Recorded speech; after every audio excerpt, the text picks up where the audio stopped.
Nous repartons cette année encore sur les chemins vers Compostelle. C'est une idée de Philippe qui a envie de marcher au Portugal. Bien lui en face, c'est une destination que nous n'avons pas encore expérimentée. Il se trouve qu'il y a 2 grands chemins principaux qui mènent à Santiago. Le chemin côtier longe le littoral atlantique et l'autre se trouve à l'intérieur des terres.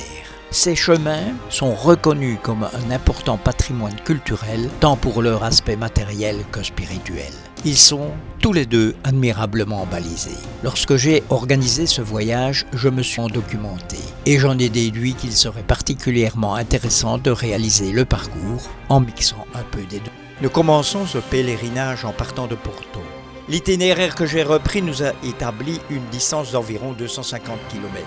L'aéroport de Porto est cependant un peu excentré de la cité. Et comme nous atterrissons très tôt, nous pouvons nous permettre de rejoindre le centre-ville à pied. Porto est une ville du Portugal dont l'aire urbaine en fait la seconde agglomération du pays après Lisbonne. Située dans le nord du Portugal sur la façade atlantique et sur le rio Douro, Porto est la capitale de la région nord. Elle est connue pour la commercialisation du vin de Porto, ses monuments et ses ponts sur le fleuve Douro. Porto, par son histoire de négoce du vin avec le Royaume-Uni, semble avoir été influencé par ce pays et par une activité commerciale importante. Porto est un régal pour les promeneurs urbains. De la rive du Douro qui longe la ville, le centre historique de Porto, classé au patrimoine mondial de l'UNESCO, s'étage sur les flancs escarpés du fleuve, veiné de ruelles et coiffé de sa cathédrale. On s'aventure au hasard des rues pavées ou en pente, d'un autre âge bordé d'immeubles aux façades couvertes d'azulejos, la Rua da Flores, piétonne et animée, qui descend vers le Palacio da Bolsa. C'est la mémoire maritime de la ville et l'on découvre un Porto secret, attachant à la fois populaire et intemporel.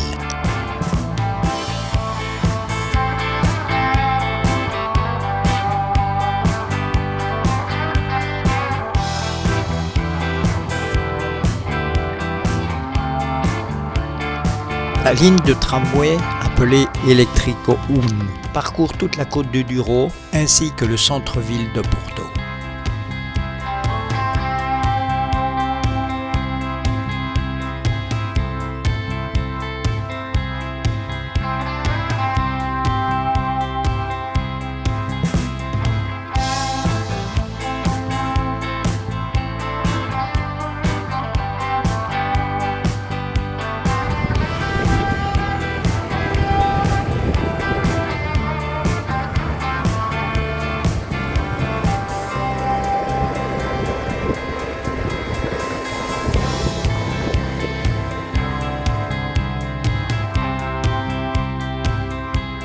Le fort de São Francisco Xavier est un fort situé près de Porto, sur la côte atlantique, entre les embouchures du Douro et du rio Lessa.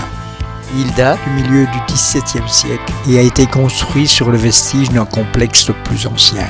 Il est inscrit au titre des monuments depuis 1934. Cette forteresse abrite la délégation régionale de l'Institut de la Défense nationale. Il s'agit du phare de Lessa. Ce grand phare abrite un musée exposant les pièces et les mécanismes des systèmes de signalisation maritime. La voie qui longe la large étendue mouvante, qui nous berce de sa mélodie coutumière, se prolonge sur une composition de caillebotis très bien entretenue. Elle nous conduit vers la Bruges, où notre logement d'étape nous attend.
Le parcours n'est pas nécessairement plat. Nous montons fréquemment dans les surélévations pour franchir quelques dunes.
C'est dans cette petite chapelle que nous prenons en souvenir de notre passage en faisant un cello sur notre crédential.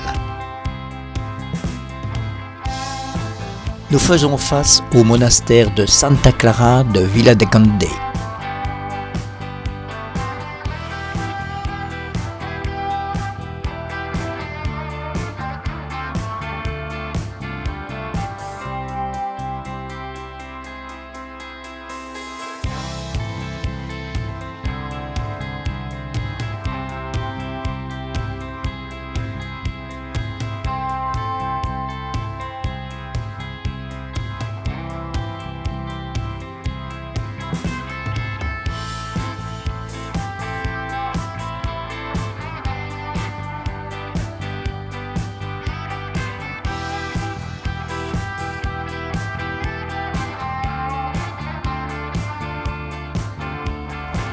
Nous repartons pour une journée de marche d'une vingtaine de kilomètres. À de nombreux endroits, on peut remarquer des petites loges glorifiant la religion chrétienne.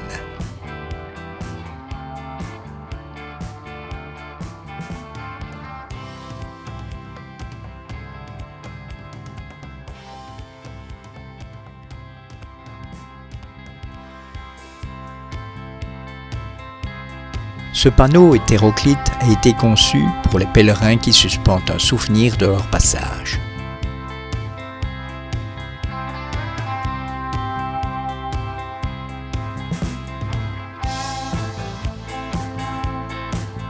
Déjà 8 km de fait. Ce qui est fait n'est plus à faire. Vous pouvez remarquer que chacun porte des vêtements couvrants. Aujourd'hui, le vent est fort. C'en est fini du vent léger. Nous ne pouvons que le subir, ainsi est notre destin. Par-dessus les ramures, nous entendons l'océan déchaîné.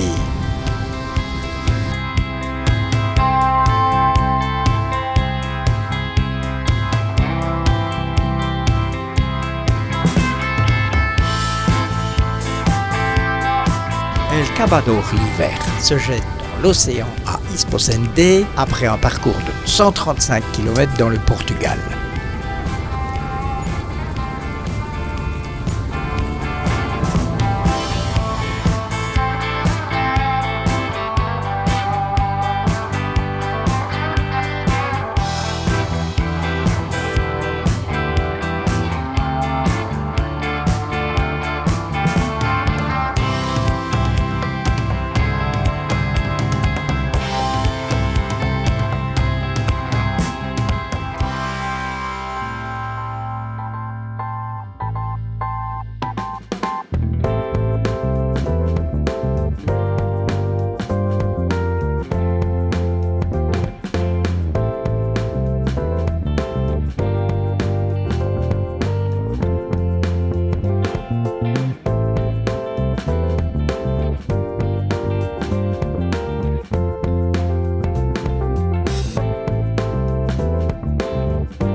C'est assez surprenant ces panneaux horizontaux.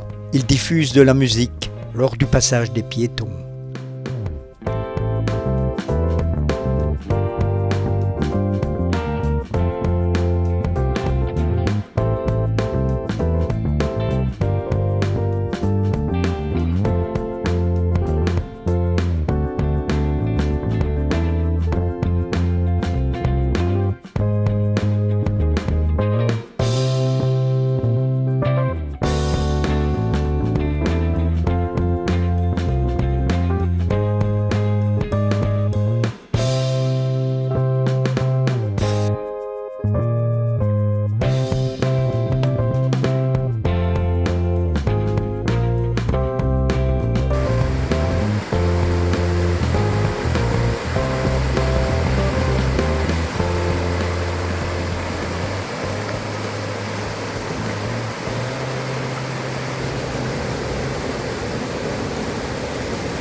Le Lima est un fleuve international de la péninsule ibérique qui traverse l'Espagne et le Portugal.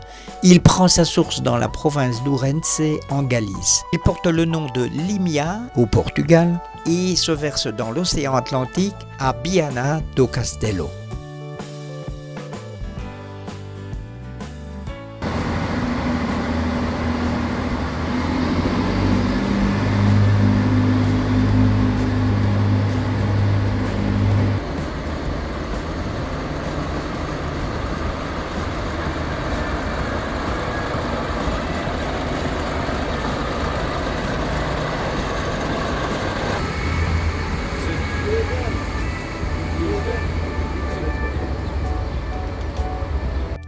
Cette matinée est réservée à la visite du Castello qui domine la ville. En fait de Castello, il s'agit du Sacré-Cœur, qui est la basilique Sainte-Lucie, qui est la patronne des maladies oculaires. Pour atteindre le Sacré-Cœur à Viana do Castelo, il faut environ monter 600 marches, car il est situé au sommet d'une colline. Cela fait 116 mètres de dénivelé. Par contre, il eût été judicieux de prendre le funiculaire. Ce monument a mis 15 ans pour sortir de terre. Toutes les entreprises de la région ont participé sur base de bénévolat.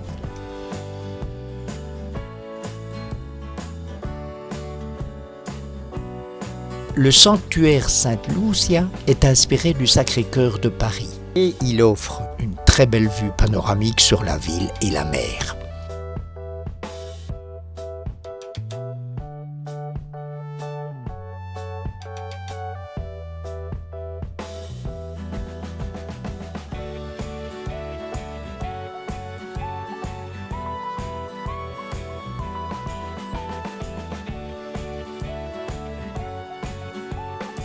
C'est ici que notre itinéraire va changer. Cet après-midi, nous prendrons une voie de traverse pour rejoindre le chemin intérieur. L'aventure commence très fort. Un groupe d'autochtones fête un anniversaire sur une aire de détente. À notre passage, ils nous hèlent pour qu'on les rejoigne.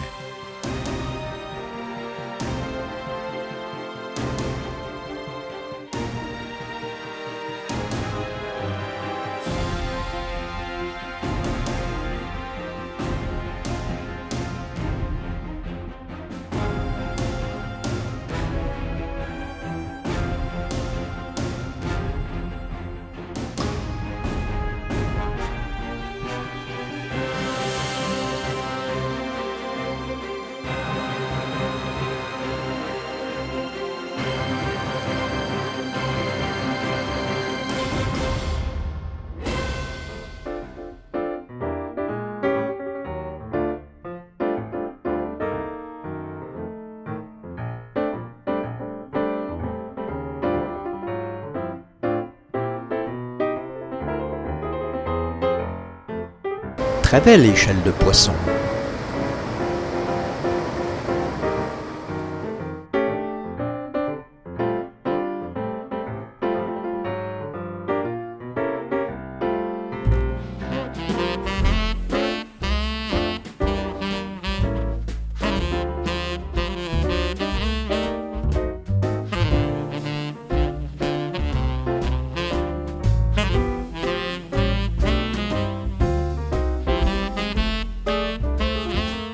Cette municipalité est caractérisée par son architecture médiévale. Elle est le village le plus ancien du Portugal. L'ancien pont de pierre a été initialement construit par les Romains et à l'époque, c'était le seul point de traversée du fleuve sur la route du pèlerinage de Braga à Santiago.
Nous nous dirigeons vers Rubiales. Nous prenons une petite pause à cette auberge qui permet à certains pèlerins de loger sur place.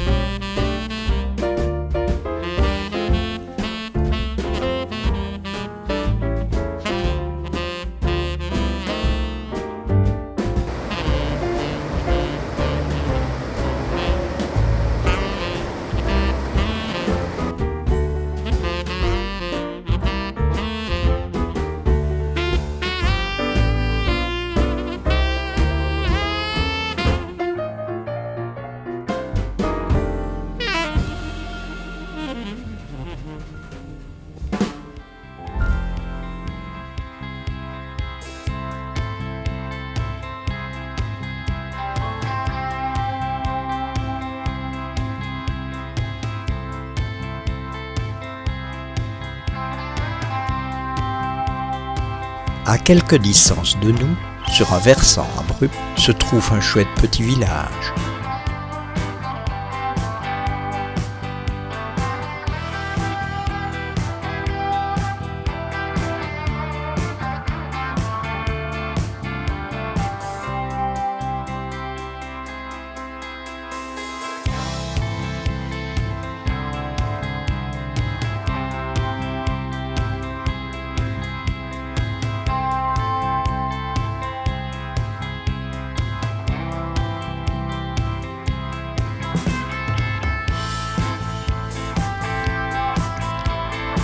Devant une balise entourée de fougères, je remarque une notice sur le bord de la route. Je vous la transmets, à vous de saisir. Ce copain avait survécu lui aussi. Il avait expliqué que pour survivre, il avait dû marcher. Ma femme, si elle croit que je vis, croit que je marche. Les camarades croient que je marche. Ils ont tous confiance en moi. Citation prise de Antoine de Saint-Exupéry pour Clavie, le 30 du 4 2025. En fait, la plaque a été déposée depuis peu.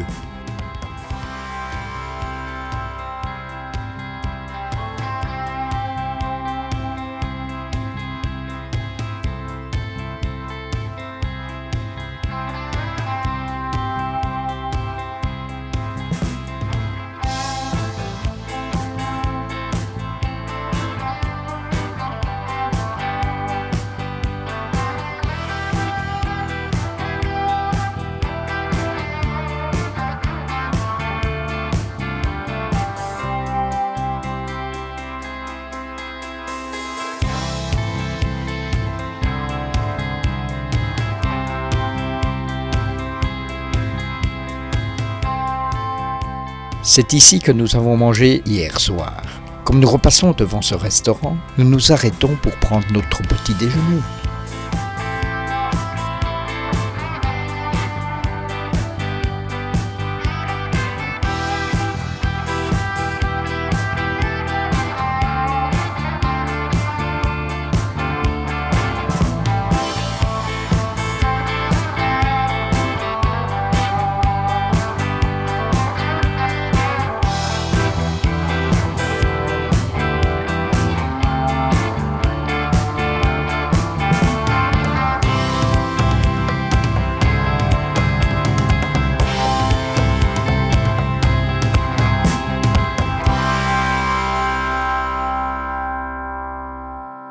La route descend très fort sur Fontoura.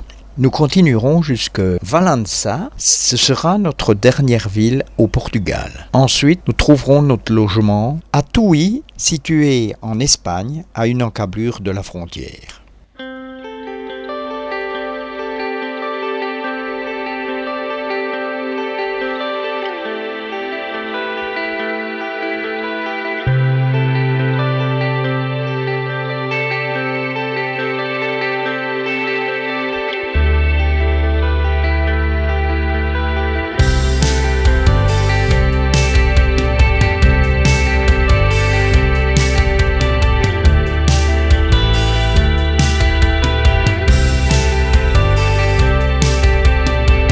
Ville frontalière localisée près du fleuve Minho, Valença est cernée de murailles et conserve les caractéristiques de ville fortifiée du XVIIe et XVIIIe siècle au style de l'architecte militaire français Vauban.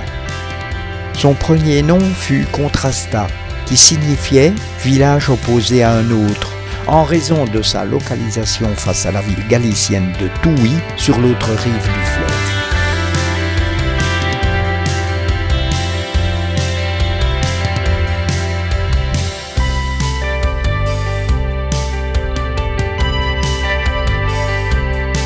Et oui, en passant ce pont, nous prenons 1 heure de décalage horaire.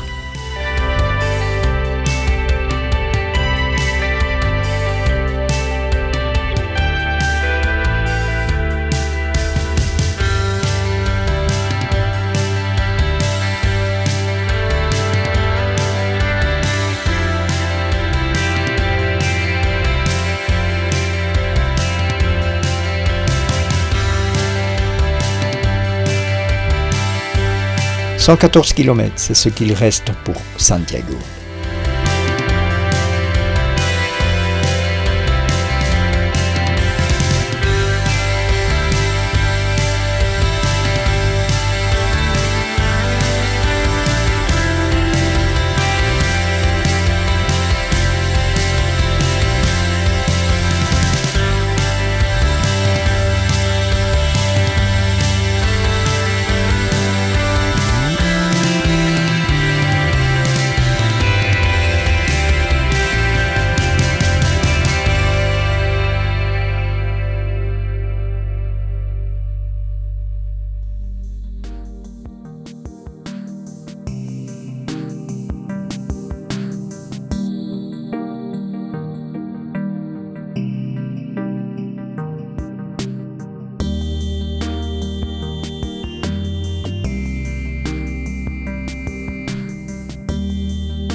Après la messe d'hier soir et un repos bien mérité, nous repartons vers Redondela.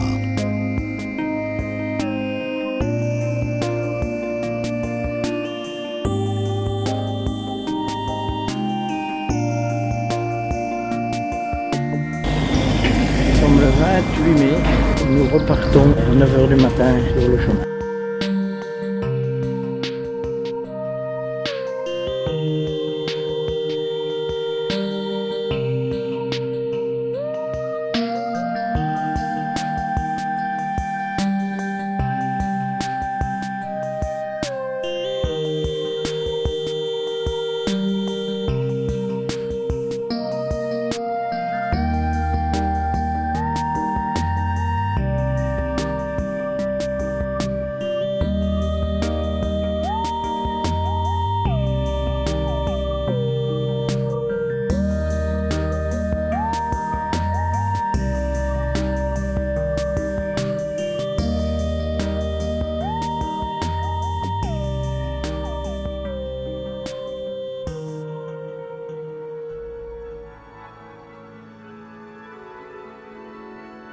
Autrefois, il y avait ici un indicateur de distance, principalement à usage militaire. Il fut utilisé par les Romains et faisait partie de la voie 14, qui unissait les localités de Braga à Astorga, passant par Lugo.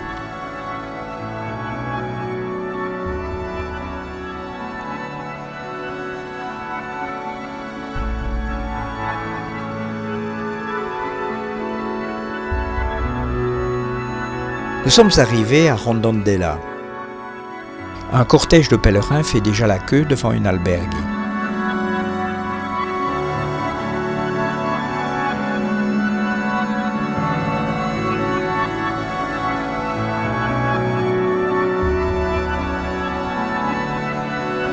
Un petit moment libre, donc nous faisons un petit tour découverte vers l'estuaire.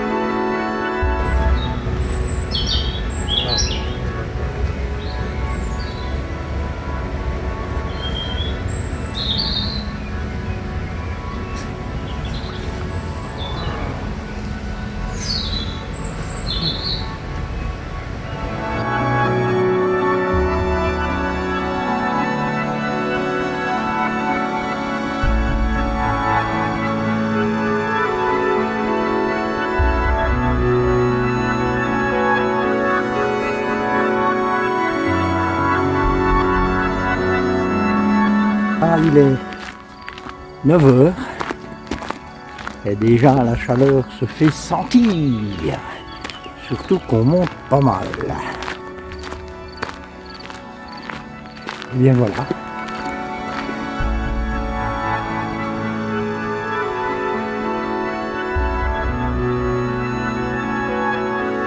Nous montons pendant 5 km, mais notre récompense est en haut de la côte. La vue panoramique est splendide et claire. Alcade est un petit village charmant et pittoresque situé dans la province de Pontevedra. C'est une paroisse qui se localise dans la région de Vigo et sa position est stratégique car elle se situe à l'embouchure du fleuve Bertigo. Elle possède une histoire riche qui remonte à l'époque romaine. Pendant des siècles, elle fut un important port commercial. Le pont de Ponte Sampaio est l'un des monuments les plus emblématiques de la région. Il fut le témoin de la célèbre bataille durant la guerre d'indépendance espagnole en 1809 où les troupes espagnoles mirent en déroute les Français.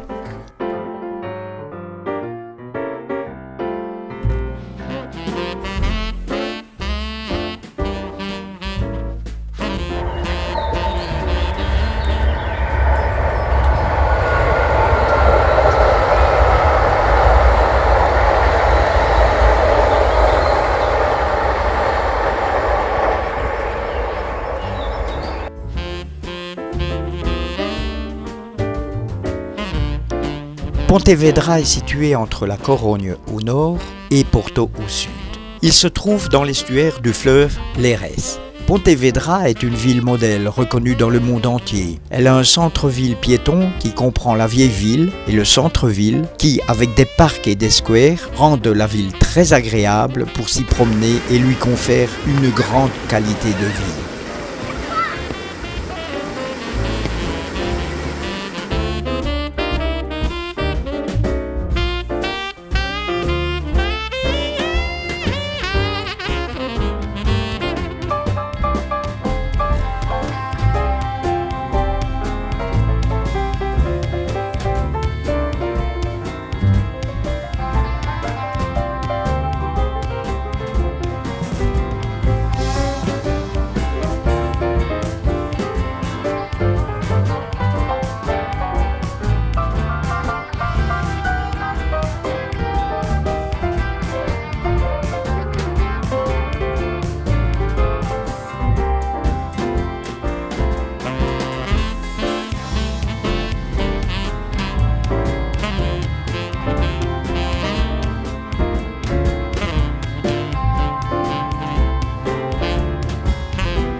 Ferros. Quero ter minha boa senha.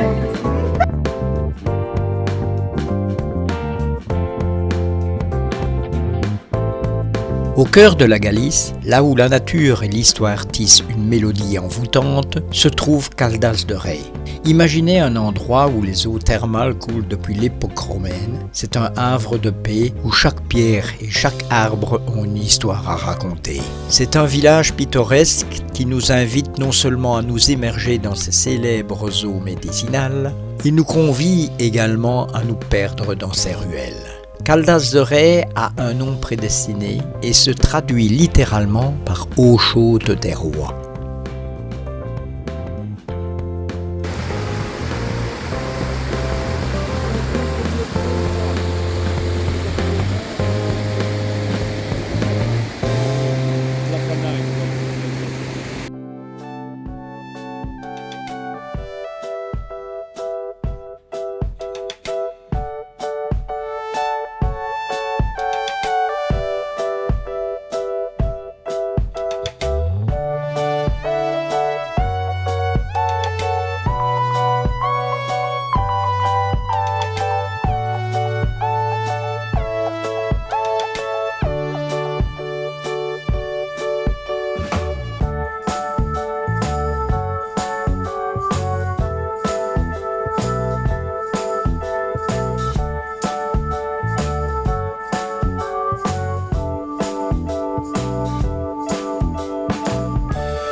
Inévitablement, nous nous approchons de Santiago. Cependant, ce n'est pas encore pour aujourd'hui. Nous nous arrêterons avant à Padlón.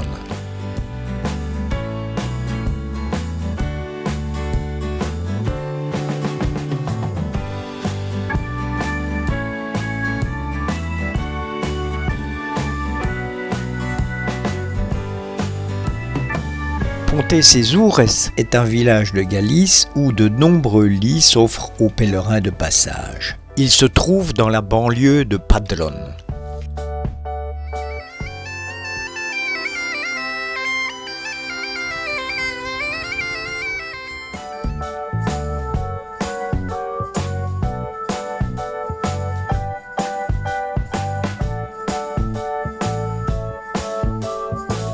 Padlón est une commune de Galice. Elle est située en amont d'un estuaire galicien. Selon la tradition, c'est à Iria Flavia, l'ancien nom de la ville, que l'apôtre Saint Jacques aurait prêché pour la première fois pendant son séjour en Espagne. Ses 2 disciples auraient apporté son corps et sa tête depuis Jérusalem dans une barque de pierre, en 7 jours, sans voile ni gouvernail, et guidés par des anges jusque dans cet estuaire de Galice. La barque aurait été amarrée à un pédron, une pierre, dont le nom actuel de la ville. Dans l'église Saint-Jacques, sous l'autel, est conservée cette pierre. Et voilà, nous repartons pour notre dernière étape. C'est dimanche et c'est jour de marché.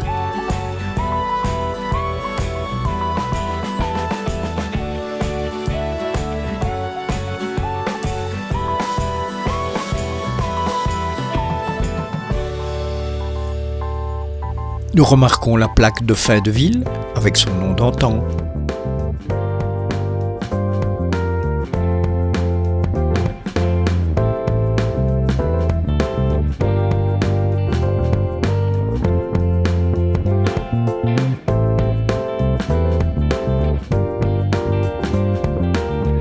Esclavitud est une gare ferroviaire située près de l'agglomération de Porta dos Marinos. La ligne est encore en service, mais ne desservant plus d'offres aux voyageurs.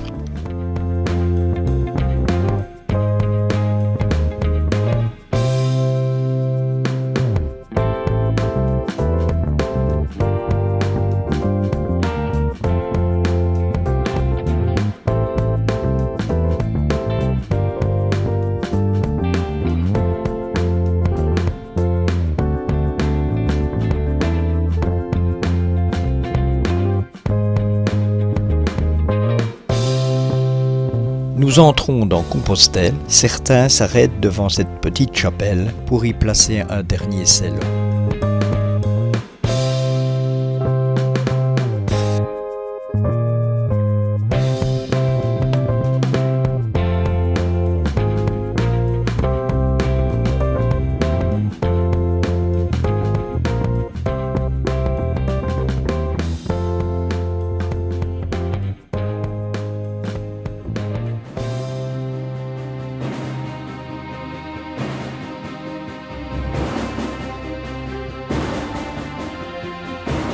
Et voilà, nous venons d'aller chercher notre crédential. Quelques retrouvailles avec lesquelles nous avons fait un brin de causette. Ce chemin m'a semblé vraiment exceptionnel.